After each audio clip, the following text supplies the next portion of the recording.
بسم الله الرحمن الرحيم، والصلاة والسلام على سيدنا رسول الله. اللهم صل وسلم وبارك عليك يا سيدي رسول الله، صلاة تنحل بها وتنفج بها الكروب. من قناة خدام النبي على اليوتيوب.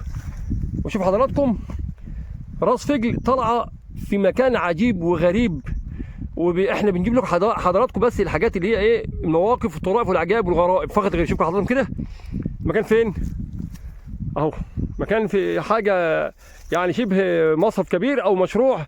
اما حضراتكم اهو بقرية الربع. شوف بقى الجمال، طلع الجريف لوحدها. شوفوا كده حضراتكم في وسط طبعا يعني زي ما بيقولوا كده الحندوق ولا مش عارف ايه شوف كده حضراتكم بس كده المتعه، اتمتعوا. شوف كده الجمال، شوف حجم بقى الراسه دي بقى بالصلاه على الحبيب المصطفى. طبعا طالع بين الطوب والزلط اهو حضراتكم، والدبش والحاجه اللي بنشيلها دي حضراتكم. بسم الله ما شاء الله، الله اكبر، لا قوه الا بالله. اللهم صل على الحبيب النبي، عاشق الحبيب النبي صلى عليه. ده لسه كمان غير انها ممتده في الارض، تخيلوا حضراتكم. طيب الورقه بتاعتها بقى، واقسم بالله ما مكبر لكم الكادر ولا حاجه. شوف كده حضراتكم، ده كادر طبيعي خالص. شوف حضراتكم كده، دي ورقه فجل.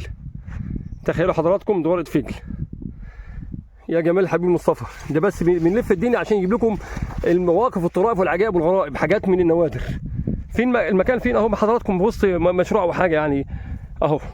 ده مأذنة قرية الربع ايه، مأذنة مسجد الوحدة بقرية الربع. شوف كده حضراتكم كده، يا جمال الحبيب المصطفى، يا جماله. اللهم صل على حبيب النبي. ده بس كده ايه يعني، المفروض تخشي موسوعة جينيس العالمية. هذا خلق الله، فأروني ماذا خلق الذين من دونه بل الظالمون في ضلال مبين.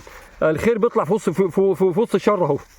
في عز ما انت بقى تقول مش عارف يعني غلط ومكان صعب يطلع فيه الخير او ينبت فيه الخير، لا، الخير بينبت في كل مكان. امام حضراتكم اهو، امام حضراتكم. طبعا دي بالنسبه لنا هديه مش هنسيبها، لان ده رزق وربنا بعته لنا. طبعا احنا ماشيين شفناها يعني بظروفها بمحض صدفه يعني، ودي عجيبه من العجائب. شوف حضراتكم، بسم الله ما شاء الله. هنطلع لحضراتكم، اللهم صل على النبي. بسم الله ما شاء الله، تبارك الله لا قوه الا بالله. يا جمال، يا جمال حبيب المصطفى صلى الله عليه وسلم. شوف الشجره دي، شجره شوف حضراتكم كده، شجره الفجله دي. متخيلين حضراتكم؟ اذا عجبكم الفيديو برجاء الاشتراك في قناه خالد عبد النبي على اليوتيوب وتفعيل زر الجرس. وعما الله الفيديو اراكم على الخير. استودعكم الله الذي لا تضيع ودائعه. والسلام عليكم ورحمه الله وبركاته. سبحان الله إذا أراد لشيء أن يقول له كن فيكون. شكرا لحضراتكم، والسلام عليكم ورحمة الله وبركاته.